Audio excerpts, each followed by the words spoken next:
Alright, so in today's video, guys, I'll be talking to you about the power of sleep. Now, the title of this video was a seminar I went to by Brandon Marcello. It's titled, The Only True Fix of All Health and Performance. And a little about Brandon Marcello. He's a sports specialist, high performance coach, and he coaches athletes to sleep better, and he has a PhD and everything. And I believe, too, I'm very passionate about this topic. This is an aspect of someone's training program that is often very overlooked, right? Most people dial in the training, the eating. However, sleep is where all the muscle repair really happens. During a strength training session, muscles tearing apart, breaking down, and where it repairs is actually sleep. This is where true fat burning is happening. So it's important to dial this part in and even coach it a little bit. Now, first, let's talk about why sleep is so important, right? First, if you don't sleep enough, you increase your risk of injury. This reduces your pain threshold, your greater susceptibility of sickness. You're reducing your psychological and physical performance and increase anxiety. You're irritable, and you increase your body fat percentage. Now, I'll put this here on the screen, but it's a high performance approach order of operations. And at the bottom of that is sleep. This is where the foundation is based off of. So you really want to make sure that you get enough sleep. 7 to 9 hours is what I recommend. Now, what are some benefits of sleep? You increase your motivation, your recovery, your muscle, your strength. You're smarter, you sprint faster, and there's a bunch of studies on this. One study they highlighted in the seminar was basketball players, right? There's a study about basketball players.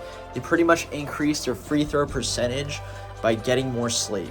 Now, a couple ways to tell you if you're not getting enough sleep. You got brain fog, you're surviving on caffeine, you cannot wait until you get some more, and a little bit of sexual dysfunction. And the less sleep you get, the less testosterone you produce. So it's super important. Now, my mom used to always say, after a long day, sleep it off, right? You just feel so recharged. And even after a couple of training sessions, hard training sessions, the next day I feel like I got hit by a truck. And after I sleep, I just feel like a new man. So it's important. Now, I want to go over a couple sleep mythologies. One is you can't get too much sleep, right? If you sleep too much, that is not true. That's something they covered in the seminar. And 8 hours of sleep, that's what's ideal, right? And another mythology they covered in that seminar is older people don't need as much sleep, right? Storing up sleep for the week ahead. And another one they covered is alcohol helps you sleep better. And that is not true. That disrupts your REM sleep. That's your deep sleep. All right, so now I will cover you some strategies for you to help improve your sleep. The first thing you gotta cover is your sleep hygiene. Before you take any supplements, you gotta dial in the sleep hygiene. And what this covers is your time to sleep, time you wake up. Try to make that the same time every single day. So a good rule of thumb for myself, if I start my day at 5 a.m. and I wanna hit 9 hours of sleep, I'll be in bed by 7:30 to give myself at least 30 minutes before time to fall asleep. So I'll be up at 5, and that gives me 9 hours exactly. So set a bedtime for yourself like that. And I would recommend some type of sleep routine beforehand, right? So a good rule of thumb is have about 3 hours before dinner, before bed, right? That gives you enough time to digest. Something I've been incorporating is a nighttime walk after dinner that helps with digestion. Me being outside, being exposed to natural melatonin at night, that'll help me get back to sleep.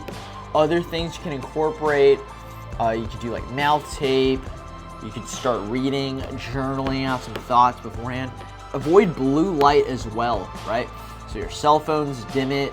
There's settings you could do on that to take out the blue light. Avoid bright lights, so you could read a book an hour before bed, journal. All right, so now some other things I wanted to include too. Have a good blackout setup. No light coming into your bedroom is one. Now get your cell phone away from your head. Your cell phone emits EMFs, right? So get that away from your head. Put it like in another room, like super far away from your head. And that way you just don't have any attachment to your phone. Don't drink too much water before bed. Cut off like the water intake an hour before. You do not want to be waking up in the middle of the night, going to the restroom. That could disrupt your sleep.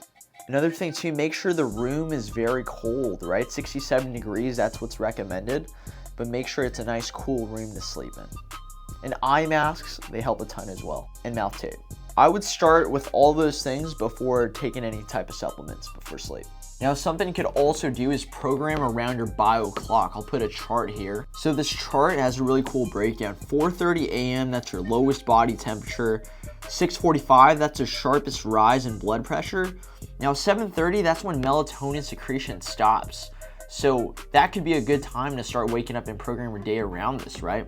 8:30, bowel movements likely. Now, highest testosterone secretion, that's 9 a.m. and highest alertness is around 10 a.m., right? So this can help you with your sleep. Now, another thing you can do first thing in the morning is expose yourself to natural sunlight, right? So first thing in the morning, get out of bed, go outside for like 10 minutes, read some coffee, journal, whatever you need to do, meditate or something.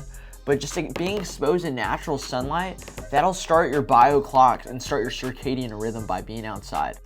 Now, a cool slide they covered in the presentation was resolve daily dilemmas outside the bedroom. It's important to recognize whether or not you're a worrier, like you worry a lot. Before going to bed, make a worry list and write a brief action item beside each concern, right? This can help give you some closure to that worry. So this can help with people who worry. Now let's cover some supplements, right, that work. Melatonin, start with a low dosage. Melatonin is start with a low dosage, 1 milligram first, up to 5 milligrams max. Start with the kids one, and if you get the gummies, they're really good. You won't forget to take them. Another one that studies show work really well is tart cherry juice. Ashwagandha, there's conflicting studies on that. Sometimes it works for people, sometimes it doesn't. Magnesium and L-theanine, that can help you relax too. So overall, sleep impacts the physical, cognitive, social, and emotional states. So make sure you dial in this sleep. This is where true maximum muscle building and fat burning happens. So make sure you get that dialed in.